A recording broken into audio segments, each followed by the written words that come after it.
Welcome to the first instalment of a potentially pivotal Easter weekend across the EFL. We're here at the Valley to witness Roy Hodgson's second coming at Bristol City. Roy is a Robin once again after 43 years and 344 days. That's the longest ever gap between managerial stints at the same club. The 78-year-old will oversee the final 7 matches of the season following the departure of Gerhard Struber. Despite managing 517 games in English football, Hodgson has never faced Charlton Athletic. The home side are 9 points clear of the relegation places, a healthy buffer at this stage of the season. After 4 defeats in their last 5 league games, is Roy the man to end the Robins' rotten run? Lee Hendry and Guy Havord are your commentators. So let us have a look at the two teams, starting with Charlton Athletic. Just one change from their last game here against Norwich City. Charlie Kelman returns to the starting lineup. He replaces Campbell, who may be due a rest, having been in Mexico earlier in the week playing for Jamaica. Campbell is a sub today. Well, there he is, he's back. And Hodgson's first team sheet for more than 2 years shows 2 changes from Gerhard Struber's last Bristol City 11. Pring returns, and Max Bird makes just his second championship start of an injury-hit season.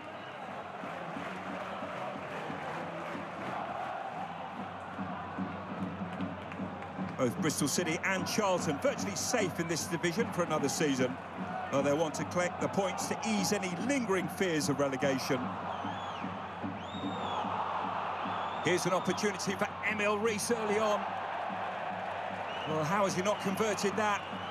Clean through. Bristol City marksman should have given them an early lead here.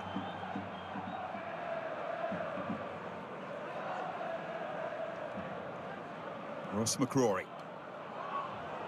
This is Bird onto that left foot, slides it in. Opportunity for 1-0 that is taken this time. Scott Twine.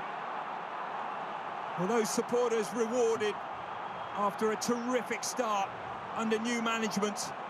This is a brilliant finish, first and foremost. That touch is brilliant because he tees himself up beautifully, and then it's all about the execution. I still feel there's a big story in the Championship, isn't there? The way it's gone this season. It's been one to watch and one to keep eyes on. First Saturday of May, that's when it comes to a incredible climax, you sense. The season seems so long, and then we get to Easter. Just 6 games after this, as Charlton come looking for an equaliser. It's there. It's Dykes. Well, this is an outstanding goal. Little reverse pass. This is the 2 centre-forwards combining, and that is a brilliant finish. Bristol City were unhappy about the Charlton equaliser. Does look like it has. The final touch does come off Harry Clarke, doesn't it? Scott Twine into the wall, took a deflection, and it is over the line, is it? Yes, 2-1. Horrible error by Will Mannion. Twine tries to go underneath the wall, I feel here. The spin on the ball. I mean, it should be pretty routine. Mannion will not be happy with that one bit. He won't want to see that again. Carey to deliver this corner. In towards the near post it goes, and well, several Charlton players nearly getting on the end of it. Campbell delivered into the box, and fantastic save by Vitek. If you want it to fall to anyone in that Charlton shirt, you want it to fall to Matty Godden. And someone of his calibre, he should score. Fevrier getting his first touch of the game here. Fevrier, nice turn. Good ball in. Campbell! Oh, what an opportunity. Tyrese Campbell with time to bring it under control, and time, we thought, to find the back of the net. 6 minutes into stoppage time.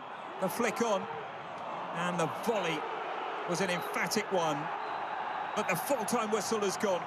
And 44 years after he first took charge of Bristol City, Roy Hodgson returns and gets a victory on day one. Charlton 1, Bristol City 2. So 2 years out of football and Roy Hodgson gets Bristol City 3 points on the board in his first game in charge, and I'm delighted to say that Roy is with me right now. Congratulations, Roy. How was it being back out in the dugout? Yeah, I mean, for large periods it was really very good. In fact, it was only the last 15-20 minutes when, you know, there was a real bombardment and a lot of balls coming into the penalty area, and you never know quite what's going to happen there. But very pleased that they saw it through, because I thought for large periods of the game we were actually quite good. Look, 3 of the last 4 home games here, we created enough to have got something, if not, you know, probably a win against Wrexham, Norwich, exactly the same. It's just when we don't do the basics, and then when we don't show enough quality, that's when we end up losing games. Noah, your first win since February and your first goal for the club. You must be delighted. Yeah, delighted. Like you said, I think it's a long time since I win, and obviously a very scrappy goal, but we'll take it at this point. Roy Hodgson back at the club as well. What's this week been like under him? Yeah, obviously coming with a few new ideas how he wants to play. I think we implemented it quite well, and then obviously there was also parts of the game where it wasn't as good. So, but for the most part, we're happy with the win, obviously. You know, there's always people who question your age coming back into the game. Well, I understand that, so they should. You know, it's not a normal thing, or possibly even a desirable thing. In answer to your question, no, it's not a job for 79-year-olds, as Alex Ferguson told me 2 days ago, and I can only agree with him. What piece of advice did he give you then for going back in this late? He just said, I think you're mad, and I think he's probably right.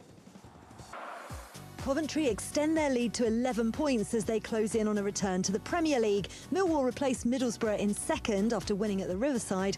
Wrexham climb into the playoff places after their comeback draw. Southampton drop out.